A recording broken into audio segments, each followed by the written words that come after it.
오늘 말씀의 제목을 이걸로 잡았습니다. 네 생업이 무엇이냐? 우리에게 누군가가 당신 뭐하는 사람이냐? 라고 묻는다면 나는 뭐라고 대답할 준비가 되어 있나? 나는 평소에도 당신 뭐하는 사람입니까? 라고 물어본다면 예, 저는 뭐하는 사람입니다. 라고 대답을 할 것 같은데 지금이라면 뭐라고 대답할까? 한번 생각해 봤으면 좋겠습니다. 요나는 너 생업이 뭐냐? 여기서 생업이란 하는 일, 비즈니스 또는 살기 위해서 살아가면서 하는 가장 중요한 일이 뭐냐? 이걸 묻는 거겠죠? 살면서 네가 하는 가장 중요한 일이 뭐냐? 생업이 뭐냐? 요나는 더 이상 거짓말할 수가 없었습니다. 그래서 이렇게 대답하죠. 예. 9절입니다. 그가 대답하되 나는 히브리 사람이요. 이거는 어느 민족에 속하였느냐에 대한 대답이죠. 나는 히브리 민족이다. 그 다음 하는 말이 바다와 육지를 지으신 하늘의 하나님 여호와를 경외하는 자다라고 자기를 소개합니다. 너 뭐하는 사람이냐? 나 하나님을 경외하는 사람이다. 그리고 지금은 하나님이 시킨 일을 피하여 도망가는 길이다. 이렇게 말하는 거죠. 참 말하기 민망했을 겁니다. 그렇죠? 육지와 바다를 지으신 하나님이라고 소개까지 했어요. 그냥 하나님이라고도 하지 않죠. 창조주, 육지와 바다를 지으신 하나님, 내가 그분을 경외하는 사람이다. 여기까지는 얼마나 대단해요. 자부심 있죠. 그런데 지금 도망가는 중이다. 그렇게 말하니까요. 선원들이 어째서 그랬냐고 나무랍니다. 어째서 그럴 수가 있냐고. 왜냐하면 이 선원들의 생업은 뭐예요? 상인, 무역 상인이나 아무튼 바다에서 배를 가지고 자기의 삶을 살아가는 사람들이잖아요. 생업은 바다 일을 하는 사람들이에요. 바다 일을 하는 사람들은 가장 두려운 게 바다의 신이겠죠. 바다의 신, 바다를 만약에 움직이고 조종하는 신이 있다면 두말 없이 그 신을 섬기고 모실 겁니다. 가장 자기의 삶에 연결되어 있으니까. 바다에서 일하는 사람은 바다를 주관하는 신을 가장 높게 생각할 거예요. 그런데 지금 그들이 보고 있는 겁니다. 출항하기 전에 제사를 지냈을지도 몰라요. 늘 했던 대로. 그럼에도 불구하고 이 어마어마한 풍랑을 만난 거잖아요. 도대체 이건 무엇 때문이야?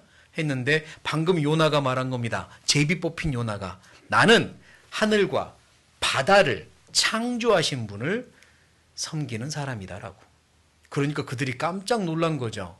그들에게 있어서 최고의 신은 바다의 신이라고 생각하는데 당신은 그 신을 지금 도망가고 있는 거냐고. 우리는 상상할 수도 없는 일을 요나가 하고 있는 거죠. 선원들은 상상할 수 없는 일을 요나가 하고 있는 거예요. 도망가고 있다고 말합니다. 일단 나에게 누군가가 당신 뭐하는 사람입니까? 라고 묻는다면 나는 뭐라고 대답할 것 같습니까? 예, 저는 학생입니다. 전 직장인이에요. 저는 사업을 하고 있습니다. 저는 가정주부예요. 그걸로 끝날 것 같아요? 내 가장 중요한 일은 그겁니까? 이제부터는 마음을 조금 더 바꿨으면 좋겠습니다. 물론 학생입니다. 물론 직장인이에요. 물론 사업을 합니다. 물론 가정주부예요. 하지만 나의 가장 중요한 사명은 하나님을 경외하는 사람으로서 이 하나님을 증거하는 것, 그게 나의 가장 중요한 사명입니다. 그게 내 생업입니다. 라고 말할 수 있는 게 정답 아닐까요? 그게 정답이라고 생각합니다. 나는 하나님을 경외하는 사람입니다. 나는 하나님을 믿고 하나님을 경외하는 사람입니다. 이게 첫 번째 대답이 되었으면 좋겠습니다. 어떤 분들은 하나님을 믿는다고 하면서 구원을 받았다고 하면서도요, 주일날 교회 가는 것, 그것도 자신 있게 말 못하는 사람들이 있습니다. 교회당 걸어오다가 친구를 만났습니다. 어디 가세요? 뭐라고 대답해요? 쪽이 어디 가? 쪽이 간대요. 교회당 가는 걸 자신 있게 말 못해요. 식사 전에 잠깐 눈을 감았어요. 뭐해? 잠깐 눈에 못 들어가서 기도한다는 말을 못해요. 성경책을 떳떳하게 가지고 다니지 못해요. 그래서 예쁘게 포장해가지고 책처럼 보이게 가지고 물론 그게 아닐 수도 있지만 혹시 그런 목적이라면 성경책을 보는 것도 떳떳하지 못해요. 이래가지고 어떻게 내가 우주 만물을 창조하신 하나님을 믿는 사람이고 그분을 경외하는 사람이라고 말할 수 있을까요? 자부심을 가지고 떳떳하게 말할 수 있어야 되겠죠. 경외한다는 말은요, 높이고 진심으로 높이고 그리고 그 높이는 것만큼 두려워한다는 의미가 들어있고, 그리고 그분을 높이는 만큼 내 자신이 즐겁다는 의미가 들어있습니다. 그게 경외거든요. 상대방을 높이고 두려워한다, 이 개념은 가장 그래도 이해할 수 있는 개념은 군대에서 상급자를 향한 하급자의 마음일 겁니다. 그것도 이제 막 어떤 부대에 들어간 신병이 그 부대의 부대장, 별 하나 정도 되는 부대장을 만났을 때 그 느끼는 두려움, 어쩌면 그게 경외감에서 생각할 수 있는 두려움이거든요. 자, 경외는 두려움이 들어가 있고, 그리고 상대방의 계급을, 상대방의 지위를 높이면서 높이는 자신이 즐거워하는 개념이 경외의 개념인데, 두려움에 대해서만 생각해 보죠. 이 신병이 부대장을 보고 얼어버리던 듯, 무섭습니다. 그런데 몇 번 보니까 뭐 같은 사람이네, 신병이 벌써 그런 생각을 하는 거예요. 어느 날 길을 가다가 퇴하고 침을 뱉었다가 부대장, 별 하나 장군이 본 겁니다. 거기 신병! 거기서! 그랬습니다. 어떻게 해야 돼요? 얼어버려야죠. 얼어야 됩니다. 좀 지려야 할지도 몰라요. 그런데 이 신병이 도망을 막 갑니다. 별 하나가 불렀는데 신병이 딱 보더니 도망을 가요. 이건 무슨 징조인지 압니까? 이 망할 징조입니다. 군대 망할 징조예요. 이건 있을 수 없는 일이잖아요. 옛날에는 선생님이 불러도 학생들이 도망을 못 갔는데 지금은 학생들이 선생님이 불러도 도망을 가죠. 그러니까 이거 무슨 징조? 모르겠고요. 아무튼 군대마저도 부대장이 불렀는데 신병이 그냥 도망간다? 이건 이제 진짜 망할 징조죠. 말도 안 되는 거잖아요. 하나님이 부르는데 도망간다? 무슨 징조예요? 이거 어떻게 생각해야 될까요?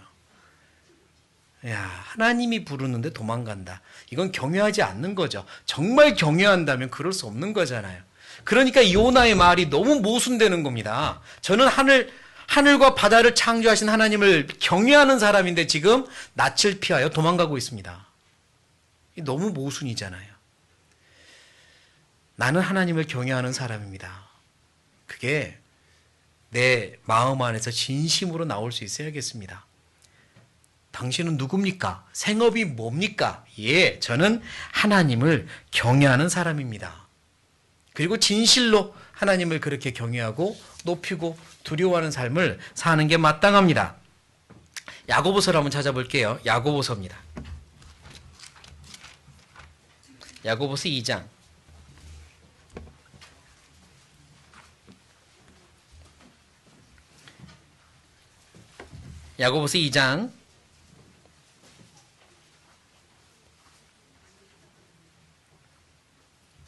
야고보서 2장 19절. 야고보서 2장 19절. 신약 373페이지입니다. 야고보서 2장 19절. 한 구절이니까 같이 읽겠습니다. 네가 하나님은 한 분이신 줄을 믿느냐? 잘하는도다. 귀신들도 믿고 떠느니라. 자, 얼른 이 구절만 봐도 여기 잘하는도다가 칭찬인지 아닌지 알겠죠? 네가 하나님은 한 분이신 줄을 믿느냐? 여기서 잘하는도다는 어떻게 읽어야 돼요? 잘하는도다, 이렇게 읽어야 되는 표현인 겁니다. 그렇죠? 귀신들도 믿고 떠느니라. 귀신들도 하나님이 한 분인 줄 믿는다. 귀신들은 하나님이 한 분인 줄 믿고 떤다. 너희는 하나님이 한 분이신 줄을 믿는다면서 그렇게 살 수 있느냐? 잘한다. 이렇게 지금 하는 말입니다. 잘한다. 하나님이 한 분이신 줄 믿으면서 귀신보다 못하느냐? 이런 말이거든요. 모든 사람들은 욕 먹는 걸 싫어하죠. 욕 듣는 걸 싫어합니다. 아주 심각한 못된 욕 말고도 짐승과 비교해서 욕을 하는 것도 싫어하죠. 그래서 저 짐승만도 못한 사람. 그러면 칭찬이에요, 욕이에요? 욕이죠. 짐승만도 못한다는 이야기를 들어도 싫습니다. 그리스도인들이요, 귀신만도 못하다라는 이야기를 들으면 욕일까요, 칭찬일까요? 엄청 듣기 싫은 욕 아닙니까? 귀신만도 못하는구나. 그리스도인이에요. 창조주 하나님을 믿고 경외한다는 그리스도인이 잘하는도다 귀신들도 믿고 떠느니라. 그런데 당신은 귀신만도 못하는구나. 이건 엄청난 비아냥이잖아요. 하나님을 경외한다면서 떨질 않아요. 하나님을 경외한다면서 멈추라고 하는데 멈추지 않고, 하나님을 경외한다면서 오른쪽이 정답이라고 하는데 왼쪽을 계속 가요. 그러면 바꿔야 되는 겁니다. 내 자신이 바뀌어야죠.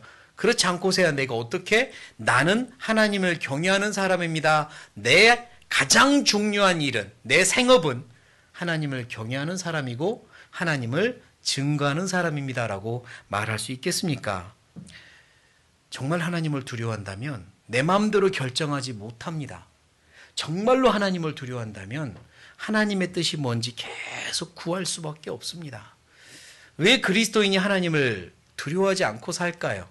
어쩌면 하나님이 너무 자비로우셔서, 너무 사랑이 많으셔서 하나님이 얼마나 두려운 존재인지 우리에게 다 보여주지 않아서요.